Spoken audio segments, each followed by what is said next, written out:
Hello friends, मैं हूं चंदा और आपका स्वागत है चंदा की रसोई में।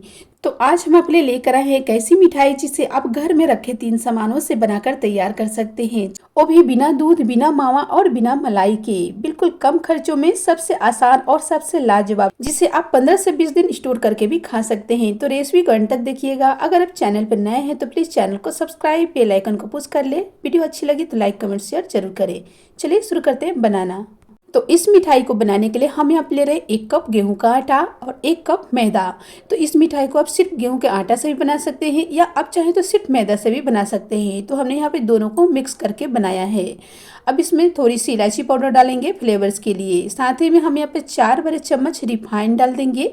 तो मैदा में हमने रिफाइंड डाल दिया है। अब हम यहाँ पे एक चीज़ और डाल रहे हैं, वो है नमक। तो यहाँ पे हम 1 चुटकी से भी कम नमक डाल रहे हैं। कोई भी अगर मिठाई बना रहे हैं उसमें आप 1 चुटकी से कम नमक डाल रहे हैं ना, तो मिठाई का स्वाद कई गुना बढ़ जाता है। अब इसे गूंथने के लिए हमने 1 कप पानी लिया है, लेकिन हम 1 कप पहले पानी नहीं डालेंगे। इसमें थोड़ा थोड़ा करके पानी डालेंगे। जितना हमें जरूरत होगा उतना ही हम इसमें पानी डालेंगे, क्योंकि हमें इसे बिल्कुल सख्त गूंथना है। तो इसे हम सख्त गूंथ ले रहे हैं। और ये देखिए आटा हमारा सख्त गूंथा गया है और यहाँ पे आधा कप पानी में ही आटा गूंथ कर तैयार हो गया है। तो इसे ढककर हम 15 मिनट रेस्ट पर रखेंगे। अब हमने एक बाउल में 2 बड़े चम्मच रिफाइन लिया है। अब इस रिफाइन में हम डालेंगे 2 चम्मच मैदा। तो मैदा या आटा यहाँ पे कुछ भी डाल सकते हैं। तो हम यहाँ पे मैदा ही डाल रहे हैं और मैदा डालकर इसे अच्छे से मिक्स करेंगे और हम इसका एक मीडियम गाढ़ा घोल बनाकर तैयार कर लेंगे। तो यहाँ पे देख सकते हैं घोल बनकर रेडी है। तो अब इसे हम साइड में रखेंगे। और हमारा जो आटा है ना, 15 मिनट हो चुका है, तो पूरी तरह से सेट भी हो चुका है। तो 15 मिनट के बाद आटा को हम फिर से एक बार हाथों से मसल लेंगे। इस तरीके से जब हम आटा रखते हैं तो आटा हमारा अच्छे से सीट हो जाता है। अब हम इस आटा का लोई तैयार करेंगे। तो इसे हम इस तरीके से पहले लंबाई में बना लेंगे, फिर हम हाथों से इसे रोल कर लेते हैं और रोल करने के बाद हम इसे कट करेंगे। तो हम यहाँ पे बिल्कुल इसे बराबर बराबर पीसेस में कट करेंगे और इसके बाद हम इसका लोई तैयार करेंगे। तो यहाँ पे 7 से 8 पीसेस में कट कर ले रहे हैं। और दोस्तों आप चाहें तो इस तरीके से रोल बना के कट कर लीजिएगा, या आप चाहें तो इसे हाथों से भी बराबर बराबर पीसेस में लोई बना सकते हैं। अब हम इसे गोल गोल घुमाकर बिल्कुल बराबर इसी तरीके से सारे लोई बनाकर तैयार कर लेंगे। और ये देखिए लोई हमारे तैयार है। अब हम इसे साइड में रखेंगे और इसके बाद एक लोई लेंगे और इसे बेल लेंगे और इसे हम रोटी की तरह बेलेंगे, लेकिन रोटी से हम इसे पतला रखेंगे। तो इसे हम इसी तरीके से उठा उठा के बेलेंगे और इसे बेलने में ना ही हमें सूखा आटा की जरूरत पड़ती है और ना ही हमें तेल की। बहुत आसानी से बेल जाते हैं। और ये देखिए बिल्कुल रोटी से हमने पतला रखा है। तो इसी तरह से हमने सारे लोइयों को रोटी बनाकर पहले से रख लिया है। तो चलिए अब हमारा रोटी तैयार है। अब हम एक रोटी लेंगे और इसे इस तरीके से रख देंगे और इसके बाद जो हमने मैदे का घोल बनाकर रखा है ना, उस घोल को लेंगे और इस रोटी के ऊपर डालेंगे। अब हाथों से या चम्मच से रोटी के ऊपर अच्छे से इसे फैला देंगे। तो हम इसे हाथों से ही फैला रहे हैं। इस तरीके से रोटी पे पता चलता है कि किधर हमारा ये घोल लगा है और किधर नहीं लगा है।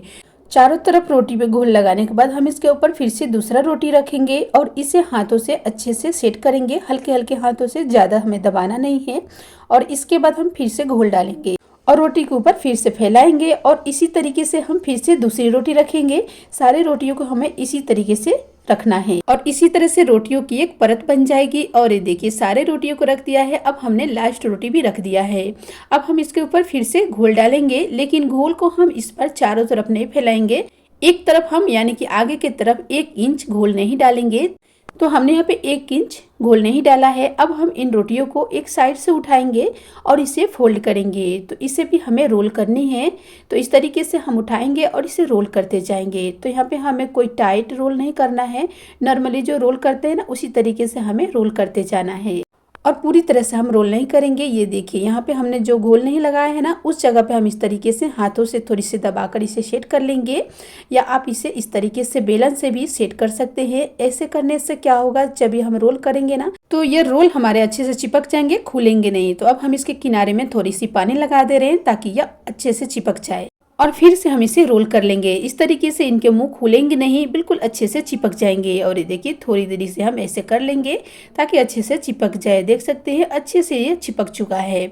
अब हम इनके पीसेस कट करेंगे। तो चलिए चाकू से कट कर ले रहे हैं। तो इसे हम आधा इंच की दूरी पर कट कर रहे हैं, लेकिन आप मिठाई का शेप अपने मनपसंद से दे सकते हैं। चाहे तो आप यहाँ पे 1 इंच की दूरी पे या 2 इंच की दूरी पे भी इसे काट सकते हैं। तो अपने पसंद से आप इसे शेप दे सकते हैं।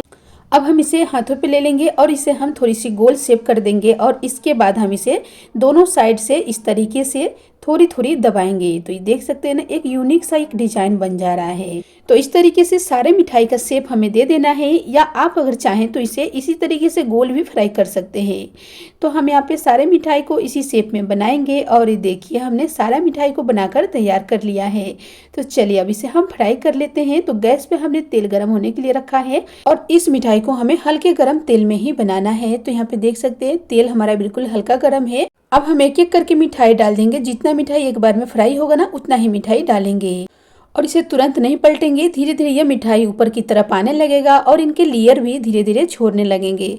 तब इसे हम उलट पलट कर गोल्डन कलर आने तक फ्राई करेंगे। और देख सकते हैं इनके लेयर जो है छोड़ दिए हैं, लेकिन ये पूरी तरह से खुले भी नहीं है। तो इस तरीके से मिठाई हमने अच्छे से सेट किया था और देखिए गोल्डन कलर आने पर इसे निकाल लेते हैं। और इसी तरीके से बचा हुआ जो मिठाई है उसे भी हम डाल देंगे और डालकर उसे भी फ्राई कर लेंगे। तो मिठाई को हमें लो फ्लेम पे ही फ्राई करनी है। तो सारे मिठाई को फ्राई कर लिया है। अब गैस पे एक पैन में हम डालेंगे 1 कप चीनी और साथ में 2 चम्मच चीनी और डाल रहे हैं, ताकि इस तरीके से हमारा मिठाई जो है ना बिल्कुल परफेक्ट मीठा होगा। तो 2 चम्मच चीनी डालकर हम इसमें आधा कप से थोड़ा सा ज्यादा पानी डालेंगे और गैस का फ्लेम लो रखेंगे। लो फ्लेम पे इसे हम लगातार चलाते हुए एक चाशनी बनाकर तैयार करेंगे। तो यहाँ पे हमें कोई तार की चाशनी नहीं बनानी है, हल्की चिपचिपी सी चाशनी बनाकर इसका तैयार करना है। तो बहुत जल्दी बनकर यह तैयार भी हो जाता है। यहाँ पे चीनी पूरी तरह से इसमें घुल चुकी है और यह चिपचिपी सी चाशनी बनकर तैयार है। जिस तरीके से जलेबी की चाशनी होती है ना, उसी तरीके से चाशनी बनाकर तैयार कर लिया है। तो चलिए चाशनी तैयार है, तो गैस को ऑफ कर लेते हैं और अब हम यहाँ पे गरम गरम चाशनी में ही मिठाई को डाल देंगे। इस तरीके से जब हम गरम चाशनी में मिठाई को डालते हैं ना, तो मिठाई हमारी चाशनी को अच्छे से सोख लेता है, क्योंकि मिठाई हमने पहले से फ्राई किया है और चाशनी इसलिए गरम रखना जरूरी है। तो गरम चाशनी में मिठाई को डालकर हम इस तरीके से उलट पलट कर लेंगे और इसके बाद हम बाकी बचा हुआ जो मिठाई है उसे भी डाल देंगे और सभी मिठाइयों को हम उलट पलट कर चाशनी में अच्छे से डुबोएंगे, ताकि सभी मिठाई में चाशनी अच्छे से चला जाए। तो 15 से 18 मिनट के लिए हम इसे चाशनी में रखेंगे। इस तरीके से चाशनी इसके अंदर अच्छे से चला जाएगा और 20 मिनट के बाद हमने इसे निकाल लिया है। थोड़ी सी चांदी वर्क लगा दिया है। तो चांदी वर्क की जगह पे आप चाहें तो थोड़ी सी काजू पास्ता बादाम से भी इसे गार्निश कर सकते हैं। तो दोस्तों जितना ज्यादा देखने में यम्मी लग रहा है ना, खाने में उतना ही ज्यादा टेस्टी है। तो घर के सामानों में कम खर्चों में बनने वाली ये बिल्कुल लाजवाब मिठाई है। तो आप इसे इस होली में बनाकर जरूर ट्राई कर सकते हैं। तो उम्मीद करती हूँ कि रेसिपी आपको अच्छी लगी होगी। अगर रेसिपी अच्छी लगी हो तो प्लीज़ वीडियो को लाइक कमेंट शेयर करें, चैनल को सब्सक्राइब करना ना भूलें। तब तक के लिए बाय फ्रेंड्स, अपना ख्याल रखिए। फिर मिलते हैं एक नई रेसिपी के साथ।